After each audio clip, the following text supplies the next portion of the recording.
Good afternoon, ladies and gentlemen. I'm Tyler Holgate, and I'm a Chinese astrologer, as I've mentioned always before. Not Homie the Clown, though. That was a joke. So, as you've seen in my other videos. But I'm an astrologer. I study astrology. I'm a thorough researcher. Today, I wanted to go on another topic briefly about aside from astrology, and I wanted to mention about I think that I have a record going with myself, with my personal health. And it's kind of funny because years ago I used to consume bee products such as honey. Of course, you're familiar with honey and bee pollen. And there's also the royal jelly, which is the food for the queen bee, supposedly, or apparently that's a fact.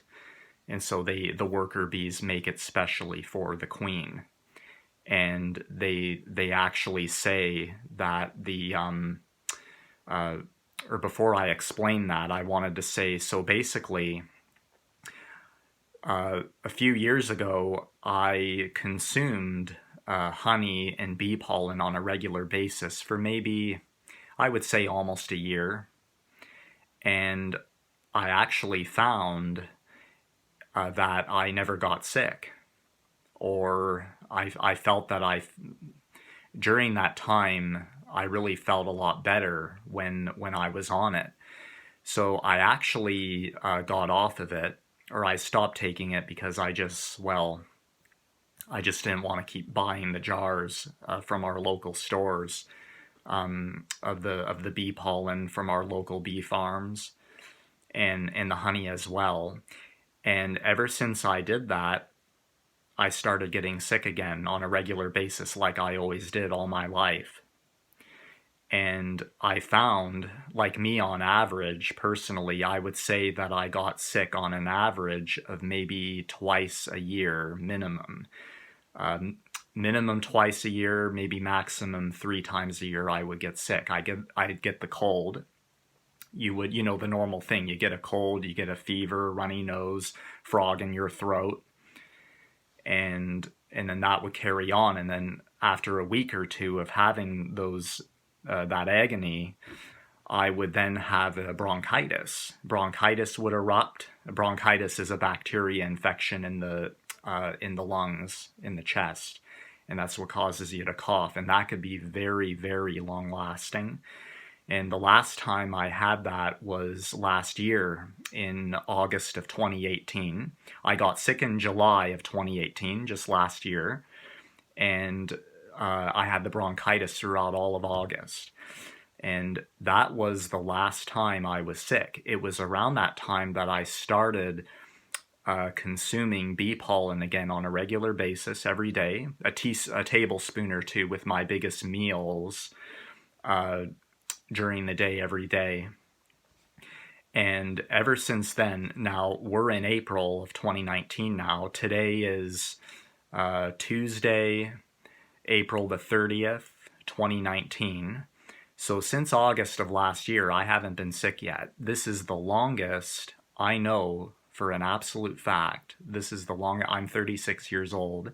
In my 36 years, this is the longest I've ever gone without catching anything, without getting sick, catching a cold, a virus, any kind of virus.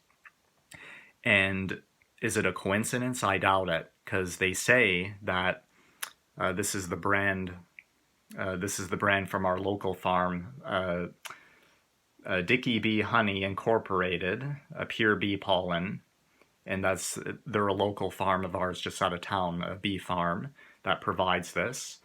But I think they're all the same. I'm not sure that they're all the same, but I mean, the bee pollen is bee pollen, honey is honey, and the ancients in history.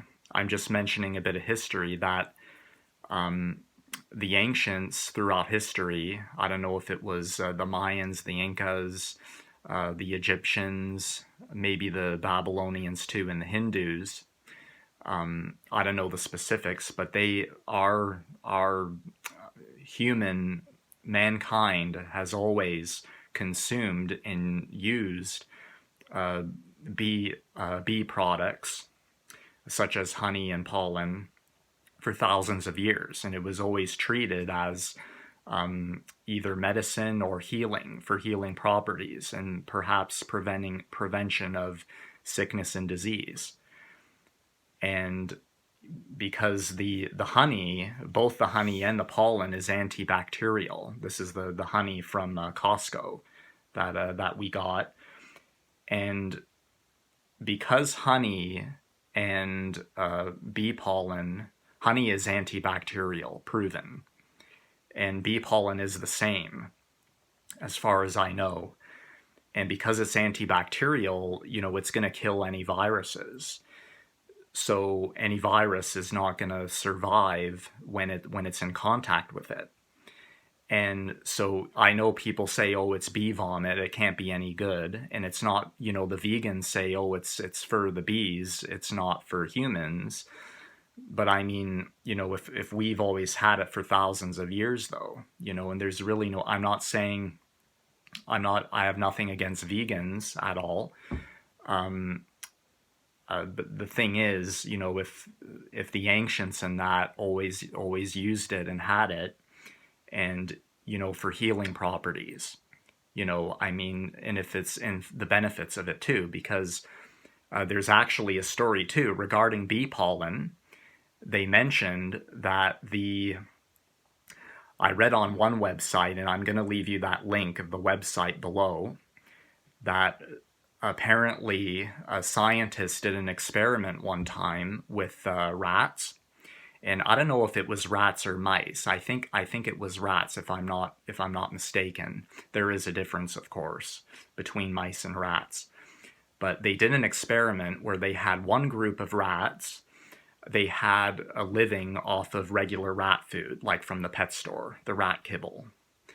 So, in the other group of rats, they had to live on bee pollen, consuming bee pollen. So what they found in this study, after about 400 days, the rats who lived on the regular rat food, they were no longer able to work out and exercise on their wheels and that. They became ill, they became sick and ill, and even injured from working out, and they were no longer able to work out, and some of them probably even passed away.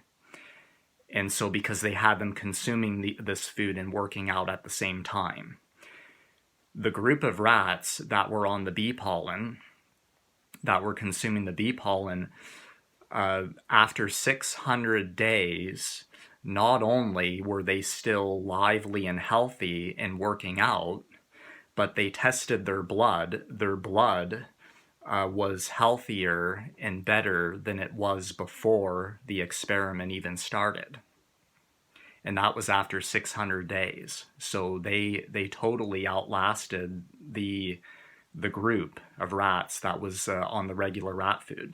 Now, this does not conclude any proof. I know this doesn't conclude any proof in regards to humans, but the other story they tell is that in regards to royal jelly, which is the food of the queen bee, they say that the queen bee lives off the royal jelly, or primarily, and she lives to 7 years of age, which is extraordinary for a bee. They say for a bee, such as the queen bee, to live for 7 years is like a human living about 300 years or somewhere around there. And they believe it's because of what's in the royal jelly. Does this mean if humans lived on royal jelly, if they had enough of it, does it mean they're going to live that long? Well, I don't know that an experiment has ever been done like that before. It would be quite interesting if that did happen sometime back in the day, maybe thousands of years ago, when one of our ancestors or ancients maybe did live off of live off of that or had it primarily in their diet. So whatever's in it, but the scientists that did this experiment with the rats, they did conclude that there was something in bee pollen that made these animals far healthier and superior, and they don't know what it is. So there's probably far more in bee pollen than we even know. So, and there's a mystery. I think they say there's all the vitamins in it, vitamins E, vitamins A, B, C, D, and E. All the vitamins are in it, and the highest quantity of them, they say. In the royal jelly, the bee pollen, the honey perhaps as well. But I don't think it would hurt anybody if, like I even tell my family too, for your biggest meal of the day, if you had a tablespoon or two of honey, or perhaps bee pollen, if you don't have much allergies to it, it could be a real benefit, because all the meat and food that we consume, there's a lot of bugs and viruses that's in this, such as meat, junk food, and whatever. So the honey in bee pollen or the bee products, that's going to kill these bugs and viruses. So you're going to get the best of all worlds. Like, when you consume whatever you want to consume, whether it's meat, whether you're consider yourself healthy eating, or even if you have junk food, I mean, whatever it is, I think honey is a real backup. It does serve as a real backup because there's going to be one of the primary foods that the common cold comes from is actually cheese and cold meats. Believe it or not, you may or may not have heard of that, but I heard of that years ago. And you see all the other YouTube people that how they give their instructions on diet, and that they mention that too. Cheese is one of the primary harbors of viruses and bugs, and there was a time that I would consume straight cheese without anything else, of course, without even consuming vegetables, to water it down and wash out the viruses and the bugs. And whenever I did that, I always got sick, obviously. Right now, I kind of cut back on cheese altogether. Like, I'll have it on pizza, or if it's on a burger or whatever. But I mean, primarily, I want to make sure that I get this stuff down, and enough of it that I consider that it's going to take care of the bad, basically filter out all the bad and keep in the good. And I think that this may be something that really benefits humanity, bee products and that. And I know some people have allergies, people who have allergies or severe allergies to some foods like shellfish, or seafood, and particularly honey or bee products, because if they're allergic to bees, a lot of the reason that there is certain people, so I mean, hey, if you can handle it, if you don't have allergies to bee products, definitely recommended for something for you to have. Because let's say if you're not allergic to bee products, but let's say you're allergic to something else, this could actually cure you. They say that, if you take enough of this down every single day with your meals, a tablespoon a day, 2 tablespoons a day, whatever you're comfy with, start gradually, build up, or however you want to do it. If this stuff right here cures us of diseases, potentially, I mean, there was a time I had ulcerative colitis 9-10 years ago. The doctors told me I'd probably have it the rest of my life. But that all changed when I did a little research on my own, and I found, one of the things I came across was, initially at the time, I used food-grade hydrogen peroxide, so many drops diluted in distilled water. And I had about 10 or 20 glasses of that every day on an empty stomach to snuff out the ulcerative colitis. Eventually it went away. I started taking probiotics that I used to order online or get in stores, and that really helped too. But eventually there came a point that I kind of realized, honey alone or bee pollen alone could actually do the trick. Instead of going through all that complicated stuff, this may be an easier route for most.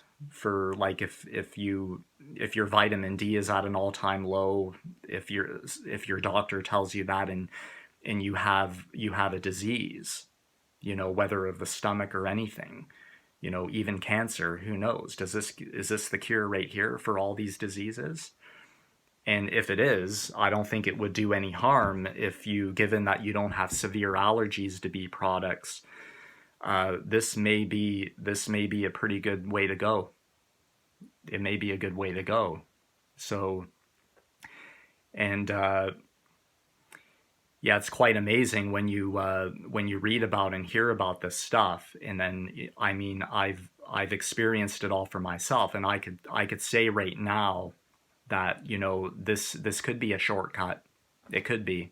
And if it is, I mean, we could get on the bandwagon, and there's no harm done. Like, I mean, unless if some people have very severe allergies, and they say that you can test yourself to see how allergic you are by you take basically a grain of the bee pollen, and they say you put it on your tongue and let it dissolve and see how you react. And like, I guess if your tongue swells or something, that kind of says, okay, you better take it easy, whatever. And you could do the same with honey as well for the test to see if you have allergies. But they say naturally, like I reacted initially when I started consuming bee pollen.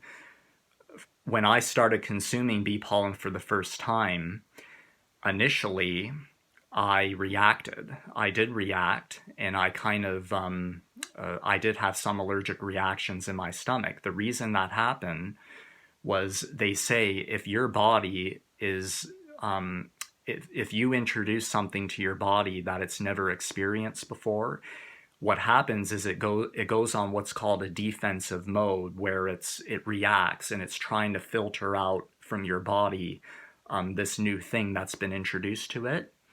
And that's what an allergic reaction is. It's something it's not familiar with, so it goes on the defensive mode to. But that's a protection thing. What your body does naturally. So, but eventually, when I took it more often, gradually, eventually your body starts to recognize it, and it accepts it. And right now, there's no, I have it regularly. There's no reaction whatsoever. This was years ago, 5 or 6 years ago, when I started taking it regularly for the first time. And so, and eventually, they call this the push through. They call it the push through when you initially have allergic reactions to it, but then you gradually take it regularly, your body becomes familiar with it, and then you no longer have allergic reactions. So, and then, yeah, so, and eventually I went off of it. I started consuming it regularly. I then went off of it. I started getting sick again. And that happened for a few years. And I said, well, I went off of it because, eventually I went vegan. And and they say that bee products are they're not a vegan food, but I still got sick all the time. So it's definitely a benefit. And the bees, if we could ask them in person, hey, is it okay if I have this from you that you make it? Would they say yes, by all means, to keep us healthy and lively? And so I think that there is a chance they probably wouldn't have a problem. Every creature has a purpose, and just we do as well. We humans do as well. And if all these creatures, they do help one another out in a way. And there's no question they do with us. Like, we have cats and dogs. They keep us happy, right? We love them. We love them so much. We can't get enough of their presence, because they're cute and adorable and that, and we obviously can't live without them, right? For all the animal lovers and so on. And so, yeah, all these creatures, they have a purpose. They help us out. They help us, we help them. And that would make a lot of sense, of course. But I know there are some vegans and people who are against bee farming, and they're saying, you know, animals we should just leave alone in their natural habitats, which are disappearing very rapidly, of course. And the proof is in the pudding for that. You know, they're in, but you know, we have a responsibility to help them since they've helped us. They've helped us, obviously, so we have a responsibility to help them and to help preserve their natural habitat so we can still have them. So, and it's all too important, and it's really a common sense thing, of course. It is a common sense thing primarily. So that's the info I wanted to give today about bee pollen and honey. Bee pollen and honey from the amazing creature, the bee, you know, the queen bee, and there's no question that the females of all creatures are the rulers of the planet, no question, and probably overall, because you see the queens of, I mean, in the animal kingdom and in the animal world, you see a lot of the female animals are larger than the males. I think that's a lot of the proof right there. So the female being the more powerful one seems quite evident. It seems quite evident because you have the sharks. In the shark world, the female is larger than the male, usually. There is the case of that in the snake world. The female snake is larger than the male. And the spider world, the turtles as well, the female's usually larger. And so I would say instinctively that that's definitely some evidence and proof. And so anyhow, I'm Tyler Holgate. I'm an astrologer. So today, by the way, was April 30th, 2019. Today in Chinese astrology was Day of the Fire Rooster. The Fire Rooster, and I'm a wood ox. I was born on Day of the Wood Ox. And the rooster is best friends of the ox. So today was a pretty good day to make a new video. And we have a Pisces moon as well. Today the moon just entered the constellation of Pisces. That's another huge favor to me as well, because I'm a Scorpio moon. And of course, Scorpio and Pisces, soulmates and best friends as well. So that also helps, help me out today to make a new video as well, regardless of it. And I wanted to mention one more thing. I thought this was funny and amazing that the background here, our drapes back here that are the color gold, they definitely match the honey and bee pollen. So they're the same color as what you would think of a bee hive. So that's an ironic coincidence, but I saw that and I thought that was amazing as well. And I know I don't, I wanted to apologize as well for my shirt here, because I know it may not be the best while looking, but that's a typical Oxman that I am. I'm not too big on fashion stuff or how a shirt should look in that. Like I'll see maybe a dirty shirt and just throw it on if it's the only one that's there, and I wouldn't mind. That's a typical Oxman. We're not too fussy about what we wear, but that's okay for us, of course. So. But I appreciate you guys taking the time to watch my video again, and all the love to you guys, and peace, and have a wonderful week. All the best. God bless.